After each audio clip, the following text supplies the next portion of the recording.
Hello everyone. Today we will solve exercise 6.1 class 10 NCERT में। Topic आपका है triangles. आज की वीडियो में मैं न्यू एडिशन 2024-2025 की जो है उस बुक को सॉल्व कर रहा हूँ। आज की वीडियो में एक्सरसाइज 6.1 कंप्लीट हो जाएगी।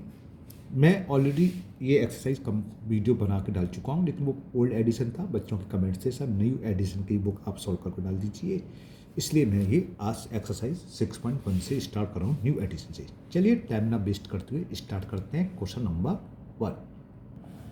क्वेश्चन 1 है filling the blanks using the correct word given in the brackets. Brackets में दो वर्ड्स देखे हैं, कौन सा आएगा लिखना है।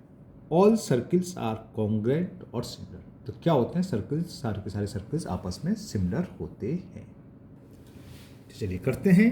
पहला फिल इन द ब्लैंक्स है ऑल सर्किल्स आर, ब्रैकेट में लिखा हुआ है कॉन्ग्रुएंट एंड सिमिलर। इसका आंसर होगा सिमिलर।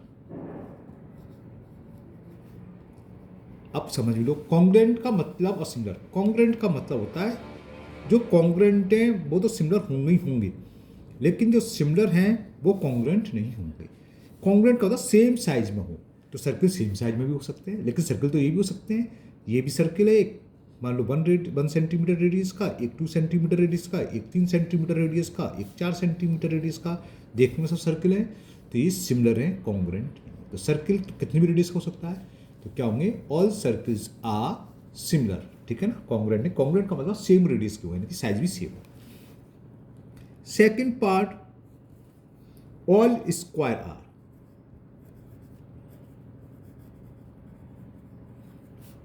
सेम इसी तरह से देखा नीचे, सिमिलर की कॉन्ग्रुएंट। तो स्क्वायर भी क्या होते हैं? सारे के सारे स्क्वायर सिमिलर होते हैं। कॉन्ग्रुएंट का मतलब क्या है कि सेम साइज के हों। अगर 1 सेंटीमीटर का स्क्वायर है तो 1 सेंटीमीटर की हों, लेकिन ऐसा तो कोई जरूरी नहीं है। 1 सेंटीमीटर का भी स्क्वायर हो सकता है, 2 सेंटीमीटर का भी हो सकता है, और 3 सेंटीमीटर का भी हो सकता है। तो स्क्वायर लेकिन शेप सबकी क्या होगी? स्क्वायर। देखने में सब एक से लगेंगे, छोटा हो बड़ा बड़ा। कॉन्ग्रुएंट का मतलब क्या होता है? सेम हो, साइज में भी सेम। ऐसा नहीं, स्क्वायर जितने भी अलग अलग साइज के हो सकते हैं, तो वो क्या होंगे? सिमिलर होंगे। तो इसमें आ जाएगा सिमिलर। Third part all. अब फिल इन द ब्लैंक्स है, यहाँ इसे हमें फिल करना है। और ब्लैंक्स क्या दे रखा है? ट्राइंगल्स आर सिमिलर, और ब्रैकेट में लिखा है आइसोलेसिस और इक्विलेटरल। तो कौन सा होगा? इक्विलेटर। क्योंकि इक्विलेटर का ईच एंगल 60 डिग्री होता है, उसकी शेप ऐसी आएगी। आइसोलेसिस में क्या होता है? कोई एंगल ऐसा हो सकता है, कोई एंगल ऐसा भी हो सकता है। एंगल के ऊपर चेंज हो जाएगा। मानो 10 डिग्री दे रखा है, दो एंगल जिसके इक्वल हो आइसोलेसिस, 50-50 वो भी इसलिए। लेकिन इक्विलेटर में तीनों एंगल 60-60 डिग्री के होते हैं। तो कितने भी ट्रायंगल मतलब क्या होता है, साइड चेंज कर लो। इक्विलेटर ट्रायंगल 2 सेंटीमीटर का, 3 सेंटीमीटर, 4 सेंटीमीटर देखने में सेम लगेंगे, जबकि आइसोलेसिस देखने में सेम नहीं लगते, सिमिलर है ना। तो ऑल क्या आ जाएगा? Equilateral. All equilateral triangles are similar.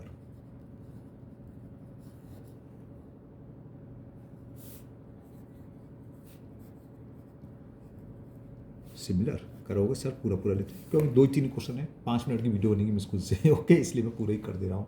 Clear? तो ये हो गया थर्ड पार्ट। फोर्थ पार्ट लिखने में आलस लगेगा। 2 polygons of the same number of sides are similar if their corresponding angles are। क्या होने चाहिए? इक्वल। इनके एंगल इक्वल होने चाहिए, करस्पॉन्डेंस एंगल्स इक्वल होने चाहिए। और आगे लिखा है देयर करस्पॉन्डेंस साइड्स आर, वो भी क्या होने चाहिए? Equal.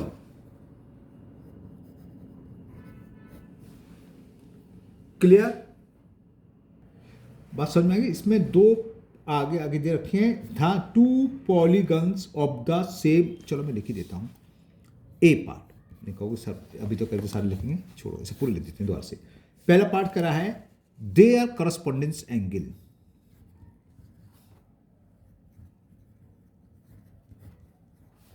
There corresponding angles are, bracket पे लिख रहा है, कहां लिख रहा है भाई? अच्छा बात कर देखा इक्वल एंड प्रोपोर्शनल, तो क्या हो जाएगा इक्वल बताया, तो इसमें आ गया इक्वल। क्लियर।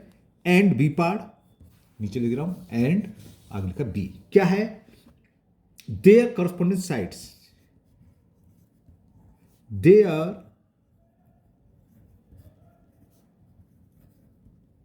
करस्पॉन्डिंग साइड्स, अरे मैंने ऊपर इक्वल लिख दिया था, इक्वल नहीं, इक्वल नहीं, इक्वल नहीं, प्रोपोर्शनल होना चाहिए। जैसे इक्वल ट्रायंगल कोई जरूरी नहीं कि तीनों जैसे बताया 1 सेंटीमीटर का 2 सेंटीमीटर का, तो करस्पॉन्डिंग साइड्स इक्वल थोड़ी ना, इनका रेशो सेम होगा, तो क्या हो जाएगा प्रोपोर्शनल होंगी।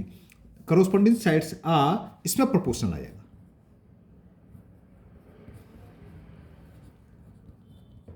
प्रोपोर्शनल। क्लियर, तब जाके ये सिमिलर होंगे। हाँ इक्वल है तब भी सिमिलर होंगे, लेकिन एक जरूरी नहीं कि इक्वल ही हो, इनका रेशो प्रोपोर्शनल होगा, साइड्स प्रोपोर्शनल होंगी तो वो भी सिमिलर होंगे। क्लियर, तो ये क्वेश्चन 1 कंप्लीट हो गया। अब करते हैं क्वेश्चन नंबर 2। क्वेश्चन नंबर 2 है give 2 different example of pair of similar figure. First में हमें सिमिलर फिगर के 2 डिफरेंट एग्जाम्पल देने हैं, 2 अलग अलग एग्जाम्पल देके बताना है कि सिमिलर फिगर कौन कौन सी हैं। जैसे हमने ऊपर ही कर चुके हैं वही लिख दो। क्या अभी हमने सर्किल दिया और स्क्वायर दिखाया था, ऊपर है ना दिखाया था ना, दिखा देते ये सर्किल, सारे के सारे सर्किल क्या होते हैं सिमिलर, और सारे के सारे स्क्वायर भी सिमिलर होते हैं, और एक ये भी था सारे के सारे इक्विलेटरल ट्रायंगल भी सिमिलर होते हैं। 2 देने हैं कोई से भी, किसके एग्जाम्पल दे रहे हैं सिमिलर फिगर के। तो पहली वाले में सिमिलर फिगर आप कोई भी लिख दो, तो मैं लिख दूँ 2 देने, पहला दे दिया एनी 2 सर्किल, 2 3 सारे के सारे सर्किल क्या होंगे similar, any 2 circle any 3 circle कुछ भी लिख लो, या एनी सर्किल्स, कोई भी सर्किल्स क्या होंगे सिमिलर, और दूसरा स्क्वायर ले लो, चलो एनी 2 स्क्वायर्स। तो 2 एग्जाम्पल हो गए। इसमें क्वेश्चन ये था कि give 2 different example of pair of similar figure. तो पहला हमने पेयर दिया, 2 सर्किल ले लिए, पेयर कलर से 2 लिए, कितनी भी रेडियस को सारे के सारे सिमिलर होंगे, 2 स्क्वायर जैसे हमने ऊपर समझाए थे ये भी सिमिलर होंगे। सेकंड पार्ट करा है नॉन सिमिलर फिगर, ये तो बहुत ईजी हो गया, कुछ भी लिख दो। जैसे एक ले ले हम इक्विलेटर ट्रायंगल, और एक ले लो आइसोलेसिस, या एक इक्विलेटर ट्रायंगल एक राइट एंगल ट्रायंगल, तो क्या होंगे अलग अलग होंगे। तो पहला ले लिया हमने कहते नॉन सिमिलर फिगर का पेयर, तो स्केलेन ट्रायंगल,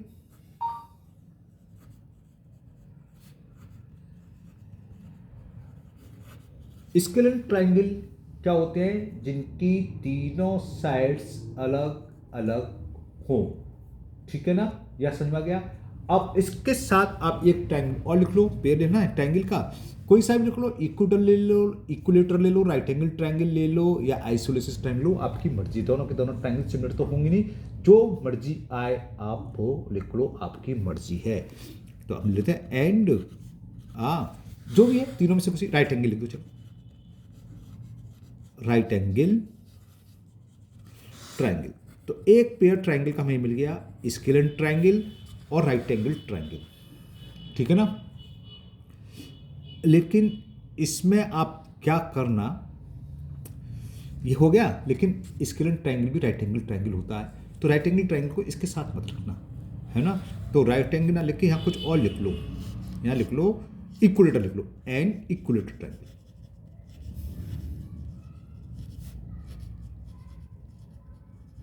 और जब राइट एंगल ट्रायंगल का एग्जाम्पल ऊपर हमने स्केलेन लिया, आप राइट एंगल का भी मैं दे देता हूँ, चलो लिखता हूँ राइट एंगल ट्रायंगल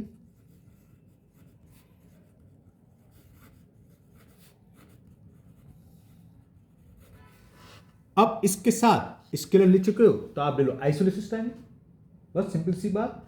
इक्विलेटर ले लो, इक्विलेटर ले चुके ऊपर, स्केलेन इक्विलेटर रहा, स्केलेन और इक्विलेटर ले चुके हैं, तो राइट एंगल ट्रायंगल ले लो, और राइट एंगल ट्रायंगल के साथ भी आप इक्विलेटर ट्रायंगल ले सकते हो। हमें तो 2 पेयर लिखने हैं, 2 ट्रायंगल अलग अलग, कुछ भी लिख लो, आइसोसेलेस लिख लो, इक्विलेटर लो, कुछ भी लिख लो, चलो इक्वली लिख ले रहा हूँ, equilateral triangle.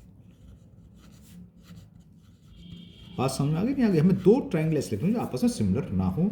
Right angle triangle में एक एंगल 90 डिग्री होता है, इक्विलेटर में तीनों 60, तो सिमिलर हो ही नहीं है किसी कीमत पर। स्केलेन ट्रायंगल तीनों एंगल अलग होते हैं, इक्विलेटर में तीनों 60, तो ये भी सिमिलर नहीं होंगे। खत्म हो गया काम।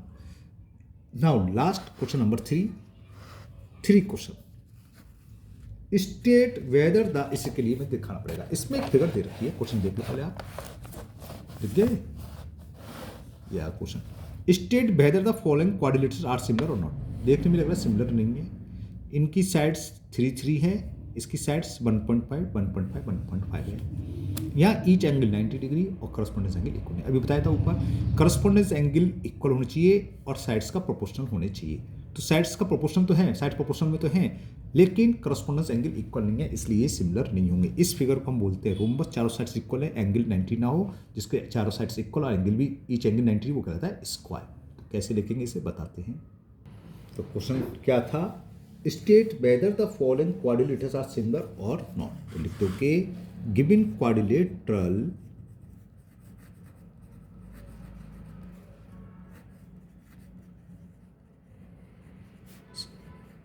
Are not similar. अब इसका कॉज भी लिखना चाहिए, क्यों नहीं है, क्योंकि हमने दिखाया इनके करस्पॉन्डेंस एंगल इक्वल नहीं है। तो लिख दो because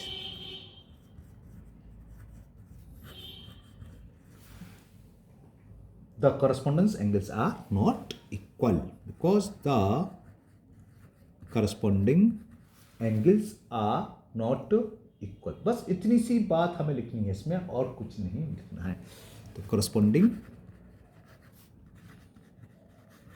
angles are not equal। इसी के साथ एक्सरसाइज 6.1 कंप्लीट हुई। 3 क्वेश्चन थे, इसलिए मैंने आराम से डिटेल में करा, कोई दिक्कत नहीं थी, 10-15 मिनट की वीडियो थी बस, ये है ना। नेक्स्ट एक्सरसाइज इंपॉर्टेंट है, और हम एक थेल्स थ्योरम का प्रूफ वाली वीडियो एक अलग से बनाएंगे। Proof of Thales theorem already पड़ी हुई है, आप जो पुरानी NCERT बुक मैंने सॉल्व करी थी उसमें आप देख लेना, मिल जाएगी थेल्स थ्योरम, है ना। तो उसे आप रट लें, रटने का बाद इतनी प्रैक्टिस कर लें, क्योंकि ये बोर्ड में आने के 100% चांसेस हैं, किसी ना किसी सेट में ये जरूर आएगी। लास्ट ईयर एक सेट में थी और 2 सेट में नहीं थी, 3 सेट होते हैं बोर्ड में, है ना। तो इस बार भी मिलेगी, किसी न किसी सेट में, हो सकता है तीनों सेट में मिले, ठीक है ना। तो ये इंपॉर्टेंट है, और 5 मार्क्स में आएगी, 5 से कम आती नहीं, 4 मार्क्स या 5 मार्क्स में, तो बहुत इंपॉर्टेंट है। थेल्स थ्योरम आपके पास मिल जाएगी, आपको मेरे प्ले लिस्ट में देख लेना, वहाँ से कर लें, वरना मैं इसकी एक अलग से नई वीडियो बना के डालूँ। ओके, तो चलिए, मुझे उम्मीद है आज की एक्सरसाइज आपको समझ में आ गई होगी, सारे क्वेश्चन अच्छे से समझ में आ गए होंगे। फिर भी अगर आपको किसी क्वेश्चन में अभी भी डाउट है तो आप कमेंट बॉक्स में कमेंट करें, मैं उस क्वेश्चन की एक अलग से वीडियो बना के अपलोड कर दूंगा। अगर आपको पहली बार चैनल पर आए हैं तो चैनल को सब्सक्राइब करना भूलें, साथ ही साथ बेल आइकन जरूर प्रेस करें, जिससे आगे जो भी वीडियो अपलोड होगी उसका नोटिफिकेशन आपको मिल जाएगा और वो वीडियो आपकी मिस नहीं होगी। इस वीडियो को अपने दोस्तों को भी शेयर करें, जिससे वो भी इसका फायदा उठा सकें। फिर मिलते हैं नेक्स्ट वीडियो में। Thank you, have a nice day.